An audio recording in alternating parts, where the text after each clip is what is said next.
Tam Cagliari con questo lavoro di Sacco Manca che racconta una visione della donna contemporanea, una visione ancora in maniera persistente, limitata e limitante per quanto riguarda l'evoluzione culturale e sociale della condizione umana della donna. È un lavoro che in maniera cruda, cruenta,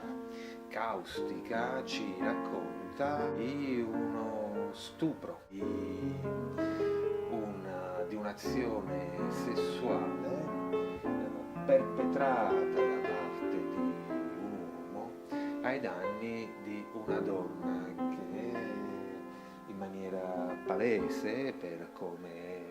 è rappresentata dal punto di vista semiotico, non è in condizione di opporre resistenza.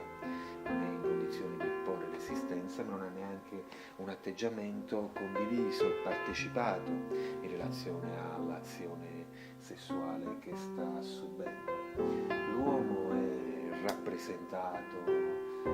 in preda ai suoi bollori che non riesce a raffreddare, magma di fuoco che evidentemente non riesce a domare, che l'ambiente circostante non riesce a raffreddare, magma che lo fa snaturare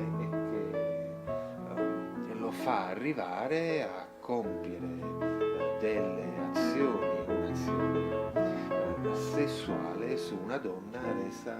completamente inanimata, poco partecipe in relazione a quello che percepiamo essere il suo lavoro.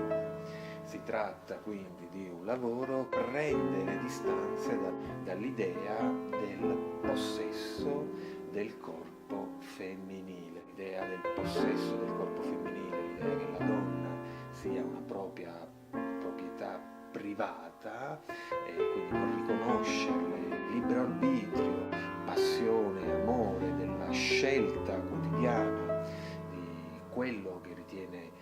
opportuno per lei. Il non riconoscere tutto questo si traduce nel renderla un oggetto inanimato, nello stuprarla, anche se solo in maniera simbolica, psichica. Questo non è un gesto di amore.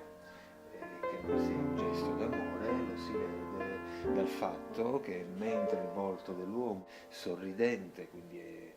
siamo davanti a qualcuno che prova piacere nel compiere questa azione, la donna invece è